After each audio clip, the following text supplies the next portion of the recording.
Now, continuing from our last video, we've created a case ID, and now going forward, we want now to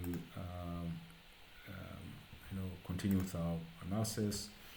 Now, in this case, you know that remember that the idea is that we should create covariates as well as the consumption aggregates for each and every household in the survey. If you recall that in this one, it did display already that we have 11,434 observations and then the 21 variables, right? So, but there are certain variables that I don't need. So this includes, like, for example, if you look at this one, year code, we don't need it because we already have a variable already defined here, which is a unique enumeration area. I don't need it. Then the household ID, because we already have the case ID, we don't need that variable. But there are also, like, these questions where they're asking, is this a replacement, supervisor, all this I don't need it. But maybe this, these are very good questions that we're going to need in subsequent directors. So what we also do is, okay, fine, drop any extraneous variables.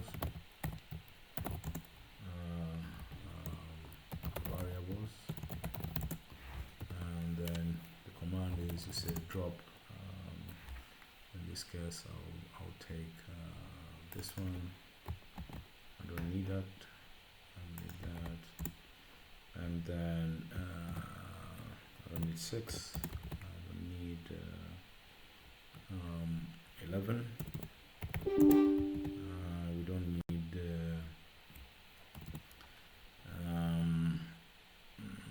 there's also this one called 13. I think we don't need that. And then there's also number 22. 22 now is looking at supervisor, enumerator. We don't need those. 3.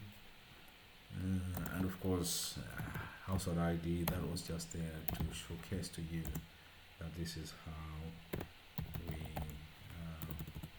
generate this variable. Then you can also, once you drop, you can also describe it.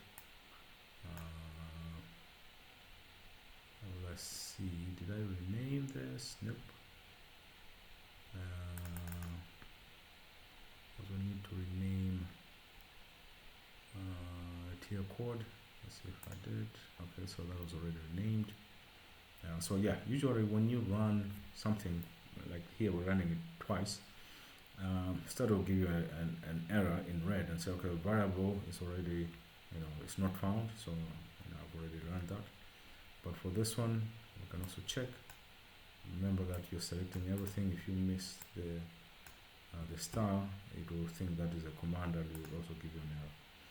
So we've dropped the variables, and we're remaining with 15 variables in the data set, and then also that is sorted by case ID. Now, what is also important is that every data set will have value labels, right? There are several steps that we can use to view the labels, and then what I do is say, okay, if I want to view the labels in this data set, there are 2. So you could say label list, right? Or there's also a terminology that we use, we say label book. Okay? So if I run this, it will list all the labels that are there. There's yes, no, that one is yes, no, yes, no. Then the district labels are labeled like this. Where you reside is also that label, and then north, central, south, whether it was replaced, etc., etc. Right? So in that, you can also do the same with the label book. It will still, now the label book, that gives you more description to that label. What's the range in terms of that label? For instance, you could see already this is 1 to 3, and then you have these other labels that are defined based on that. So it will give you more details to the labels that are there. So once you do that, then we need now to look at now the data, right? So the thing about surveys is that when you are conducting a survey, and this is important information, the interview date will be in the form of year, month, day, or day, month, year. But this is important information that we need because this showcases that this was done in 2019, and then there's one that was done in 2020. Then there's the months, what it means also, this is from April in 2020, and then months as well, then the date, right? So we need to separate these ones. And the way we separate this is by running code. In this case, we're saying that we want to split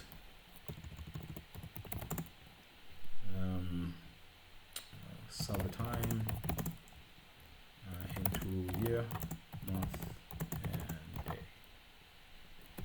Okay, and date. All right. So, if you tab, let's say it's called now the interview date. Excuse me.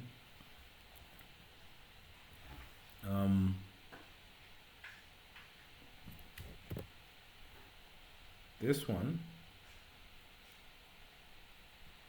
it will now, because it's a long one, to me, it's confusing, so I'll just rename interview date. Let me rename it to iDate, or interview date, just short, interview date, right? And then the way we separate this is we use what we call a split command, iDate. Then I'm asking you, I'm telling Stata that the split parameter is the hyphen that's in the date, but also the string, that whatever, because it's a string, but now I want it to be an integer because of the follow-up processes that I'm going to make. So we can run this command, right? And then it will also showcase that indeed, okay, if you look at the list, remember that we set more off, it just went ahead and just listed all 11,444 observations that are there. But as you can see, the split date, the split iDate, it has now created 3 observations, the iDate 1, iDate 2, and iDate 3, right? As we did mention that we want to split this to year, month, and day. And then you can also view your data. What it has done is indeed to split this into 3 parameters: year, month, and date. Okay. Now, once that is done, I can now rename the variables of interest, right? So I'll say name iDate 1 as S here, and we can also say name iDate 2 as S month, and iDate 3 as S date. Okay. Now these are parameters are important because you see when we are running the regression, not the regression, but rather when we are looking at food consumption aggregates, these are really important when you want to consider issues to do with prices. So it has renamed them. Once that is done, because they don't have any label, we can also label them. Label the new variables.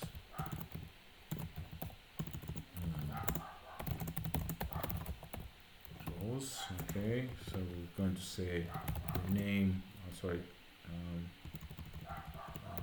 Label var, which say estate as day of interview, and also you could also do the same as month. That's the month of interview, and then label as year as your year of interview. Okay. Now, the other thing that I wanted to also explain to you is that Stata allows you to abbreviate the labels, but that sets abbreviation of command was just for the variables, but you can still abbreviate the command. So here it's usually a label variable. Okay, that's what I'm saying, and that is just the short term of the shorter version of that. So I can run this three, and it'll give me the results. So once we've labeled them, then the next thing that we want to do is to view the new variables created. Alright, so if we tab estate, usually we also add if there's any missing variable. We can also tab smonth, right, and check if there's also any missing variable, and then we can also tab syear and also check if there's any missing variable. So this is also an abbreviation, right? So if we view them, you could also see that indeed there is there are 2 years, 2019-2020. Month of interview runs from 1 to 12. There are 12 months in a year, and then there are 31 days in a normal calendar month, right? Okay. Then in the next video we'll continue